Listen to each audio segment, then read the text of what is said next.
Hello dear students. इस lecture में हम बात करने वाले एक बहुत ही फेमस टेस्ट के बारे में। और ये टेस्ट आपकी क्वालिटेटिव एनालिसिस या क्वालिटेटिव जो केमिस्ट्री है उसमें भी आपके आएगा। जब एसिडिक रेडिकल्स की बात आती है तो एक बहुत ही फेमस रेडिकल है नाइट्रेट। उस नाइट्रेट रेडिकल के प्रेजेंस को कंफर्म करने के लिए टेस्ट होता है। आपको जो लवण दिया गया है उस लवण में नाइट्रेट जो अम्लीय मूलक है, ये नाइट्रेट मूलक है या नहीं है, उसको निश्चित करने के लिए उसका एक निश्चयात्मक परीक्षण किया जाता है। उस निश्चयात्मक परीक्षण का नाम है ब्राउन रिंग टेस्ट, जो आप लेबोरेटरी में करते भी हैं। जब 12th के प्रैक्टिकल एग्जाम्स आपने दिए होंगे या आप देंगे तो वहाँ पे ये टेस्ट आपको करना भी पड़ेगा। तो ब्राउन रिंग टेस्ट क्या है उसको मैं ब्रीफ में यहाँ डिस्कस कर लेता हूँ। उसका कॉन्सेप्ट क्या है, उसकी थ्योरी क्या है, वो यहाँ डिस्कस कर रहा हूँ। सबसे पहला यह नाइट्रेट मूलक का निश्चयात्मक परीक्षण है।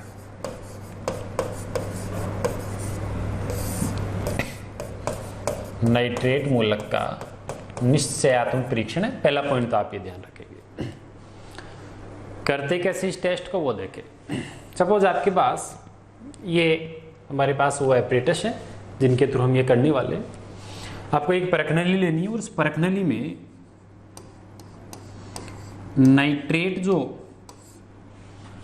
लवण था उस लवण को, जो भी लवण जिसमें आपको लगता है कि शायद इसमें नाइट्रेट हो सकता है, उस लवण को यहाँ पर फिल कर लीजिए।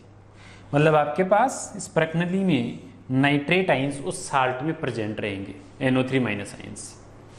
अब इस परखनली में हम क्या ऐड करने वाले हैं, इस परखनली में आपको सबसे पहले सावधानी पूर्वक ताजा बना हुआ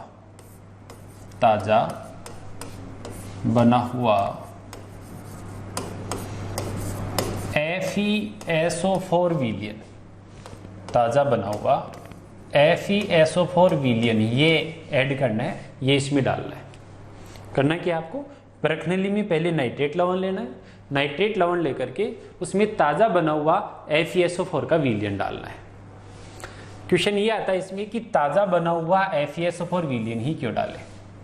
वो इसलिए डालें क्योंकि अगर आपने FeSO4 को पानी में घोल लिया और उसको लंबे समय तक वहाँ पर रख दिया तो होगा क्या, FeSO4 का ये जो सॉल्यूशन है, इस FeSO4 के सॉल्यूशन में फेरिक आइंस होंगे और फेरिक आइंस को वायुमंडलीय जो ऑक्सीजन थी, जब आप इसे वायु में खुला छोड़ दोगे तो वायु में खुला छोड़ने पर क्या होने वाला है, वायुमंडल में ऑक्सीजन है और वायुमंडल में ये जो ऑक्सीजन है, वायुमंडलीय ऑक्सीजन, ये इस फेरस आयन को किस में कन्वर्ट कर देगी, फेरिक आयन में कन्वर्ट कर देगी।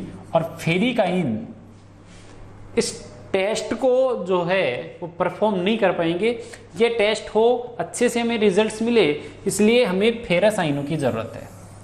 तो बहुत देर तक वो पड़ा हुआ हो सॉल्यूशन, यानी बहुत पुराना सॉल्यूशन हो, पहले का सॉल्यूशन हो, तो फिर वो सॉल्यूशन हमारे लिए काम का नहीं होगा, क्योंकि वहाँ फेरस आयन फेरिक आयन में बदल जाएंगे वायुमंडलीय ऑक्सीजन से। तो आपको क्या करना है, बिल्कुल ताज़ा बना हुआ फेरस सल्फेट का सॉल्यूशन लेना है। एक ले लिया आपने नाइट्रेट लवण, इसको मैं 1 कर देता हूँ। दूसरा आपने क्या ले लिया, ताज़ा बना हुआ FeSO4 का सॉल्यूशन। जैसे इसमें ताज़ा बना हुआ FeSO4 का सॉल्यूशन आप डालोगे तो होगा क्या, ये जो फेरस आयन है ये जल के अणुओं के साथ जुड़ जाएंगे और जल के अणुओं के साथ जुड़ करके एक संकुल का निर्माण करेंगे और वो जो संकुल होगा वो होगा FeH2O का होल 6+2। ये कॉम्प्लेक्स बनने वाला है FeH2O का होल 6n+2। ये फेरस आयन जल के साथ जुड़ करके एक कॉम्प्लेक्स का निर्माण करने वाले हैं। ये जो कॉम्प्लेक्स है वो है जिसमें छह जल के अणु लिगेंड की तरह वर्क करेंगे और फेरस आयनों के साथ वो जुड़े हुए रहेंगे। ओके, अब क्या होगा, आपने जैसे ही फेरस सल्फेट को इसके अंदर मिलाया तो यहाँ कुछ फेरस आयन आ गए और कुछ नाइट्रेट आयन्स हैं। ठीक है, तो आपके सॉल्यूशन में फेरस आयन भी है, Fe+2 आयन भी है और नाइट्रेट आयन भी है। आपको पता है नाइट्रेट एक ऑक्सीकारी ऋणायन है। नाइट्रेट जो होता है, ये नाइट्रेट एक ऑक्सीकारी ऋणायन है। क्यों है समझिए। नाइट्रेट में नाइट्रोजन पर +5 है, नाइट्रोजन पर +5 होता है तो नाइट्रोजन को फिर इलेक्ट्रॉनों की जरूरत पड़ती है, क्योंकि इसका मतलब ये हुआ कि नाइट्रोजन के इलेक्ट्रॉन 5 थे, 500 के 500 किसने निकाल लिए, ऑक्सीजन ने निकाल लिए। तो नाइट्रोजन के पास इलेक्ट्रॉन की बहुत ज्यादा कमी हो गई है, नाइट्रोजन के पास इलेक्ट्रॉन की कमी होगी तो वो इलेक्ट्रॉन लूटेगा अब। तो ये एक अच्छा इलेक्ट्रॉन का लुटेरा है नाइट्रेट। इस नाइट्रेट को हम इलेक्ट्रॉन लूटने वाला ऋणायन कह सकते हैं, यानी हम इसको कह सकते हैं ऑक्सीकारी ऋणायन। ध्यान दीजिएगा, क्या कह सकते हैं इसको, इसको हम ऑक्सीकारी ऋणायन कह सकते हैं। कौन से ऋणायन को, नाइट्रेट ऋणायन को। कौन सा, ऑक्सीकारी ऋणायन हम कहेंगे यहां पर। क्यों कहेंगे, क्योंकि नाइट्रोजन पर +5 है, +5 है तो इसको इलेक्ट्रॉनों की जरूरत है, इलेक्ट्रॉनों की जरूरत है तो ये इलेक्ट्रॉन लेता रहता है। ओके, तो ये बात आपको पता चल गई है। तो यहां क्या हो रहा है वो देखिए, आपने बाहर से ताजा बना हुआ FeSO4 का सॉल्यूशन यहां ऐड कर दिया। FeSO4 का सॉल्यूशन ऐड किया तो सॉल्यूशन में Fe+2 आ गए, और पहले से कौन से आयन पड़े थे, नाइट्रेट आयन पड़े थे। अब आपको पता है कि ये जो फेरस आयन और नाइट्रेट आयन है, उनमें से नाइट्रेट को इलेक्ट्रॉन चाहिए और फेरस इलेक्ट्रॉन जो है त्याग सकता है, क्योंकि ये फेरिक बन सकता है अभी। तो नाइट्रेट में इतना दम है, इतना पावर है कि इसके इलेक्ट्रॉनों को निकालकर खुद में जोड़ ले वो। नाइट्रेट एक अच्छा ऑक्सीकारी ऋणायन है। तो फेरस आयनों के इलेक्ट्रॉनों को निकाल करके और ये नाइट्रेट अपने अंदर ऐड करेगा, लेकिन फेरस इन इलेक्ट्रॉनों को निकालकर अपने अंदर ऐड करे, इसके लिए यहाँ का माध्यम कैसा होना चाहिए, अम्लीय। तो तीसरे नंबर पर हम क्या करते हैं, तीसरे नंबर पर परख नली की दीवार के सहारे सांद्र H2SO4, बहुत सावधानी से आपको सांद्र H2SO4 इसमें डालना है। परख नली की दीवार के सहारे आप सांद्र H2SO4 की जो ड्रॉप्स हैं उन ड्रॉप्स को इसके अंदर ऐड कर दीजिए। जैसे ही सांद्र H2SO4 की ड्रॉप्स को इसमें आप ऐड करेंगे, इनको ऐड करते ही सॉल्यूशन हो जाएगा एसिडिक। तो यहां पर विलयन हो गया अम्लीय। मैं यहां H+ लिख देता हूं, आराम से समझिए, बिल्कुल इजी चीजें हैं, सिंपल है। फेरस आयन पहले से पड़े थे जिसके इलेक्ट्रॉन निकलने हैं, नाइट्रेट आयन भी इसमें है तो जिनको इलेक्ट्रॉन निकालने हैं, तो होगा क्या, इसके इलेक्ट्रॉन निकल करके नाइट्रोजन के अंदर एंटर करना स्टार्ट कर देंगे। इससे फेरस आयन ऑक्सीकृत हो जाएगा, और फेरस आयन ऑक्सीकृत होकर क्या बना देगा, फेरस आयन ऑक्सीकृत होकर के बना लेगा फेरिक आयन। क्या बना लेगा, फेरिक आयन। ठीक है, तो फेरस तो बना लेगा फेरिक, और यहां नाइट्रोजन +5 में था, इसको इलेक्ट्रॉन मिल गया। तो जैसे इसको इलेक्ट्रॉन मिला, इलेक्ट्रॉन मिलते ही इसका ऑक्सीकरण कम हो गया, उच्च धनात्मक से कम हो गया, और यह बना लेगा NO, नाइट्रिक ऑक्साइड। तो नाइट्रेट किस में बदल जाएंगे, नाइट्रिक ऑक्साइड में। फेरस किस में बदल जाएगा, फेरस फेरिक में बदल जाएगा। और साथ में जब बैलेंस आप करोगे तो यहाँ आपको H2O जोड़ने, अब इसको आप बैलेंस कर लीजिएगा। फेरस को फेरिक में बदलना है, नाइट्रेट को NO में बदलना है, और H2O बन जाएगा। तो इस तरीके से क्या हुआ, जैसे आपने इसमें H2SO4 ऐड किया, ध्यान दीजिए, जैसे आपने इसमें H2SO4 ऐड किया, यहाँ का माध्यम अम्लीय हो गया।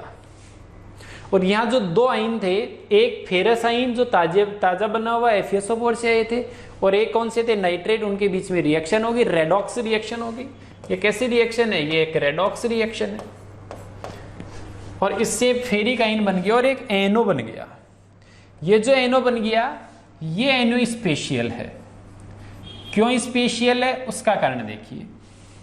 ये NO कहता है कि मैं भी लिगेंड का काम कर सकता हूं, तो इस कॉम्प्लेक्स को जाकर बोलेगा कि मैं लिगेंड का काम कर सकता हूं, तो मेरे को भी इस कॉम्प्लेक्स में जगह दो। तो ये NO इस कॉम्प्लेक्स में जाकर के जुड़ना चाहता है। तो क्या रिएक्शंस होगी वो देखिए आप, यहां रिएक्शन होने वाली है। ये जो आपका संकुल था FeH2O6, ये एक जो संकुल बना हुआ था, इसके अंदर आकर के NO लिगेंड भी जुड़ गया। और जब इसमें आकर के NO लिगेंड जुड़ गया तो क्या होगा, 6 में से एक जल का अणु बाहर निकलेगा, क्योंकि Fe की समन्वय संख्या 6 है, फिक्स है कि ये 6 ही जोड़ सकता है। तो NO अंदर आना चाहता है तो जल को बाहर जाना पड़ेगा एक को।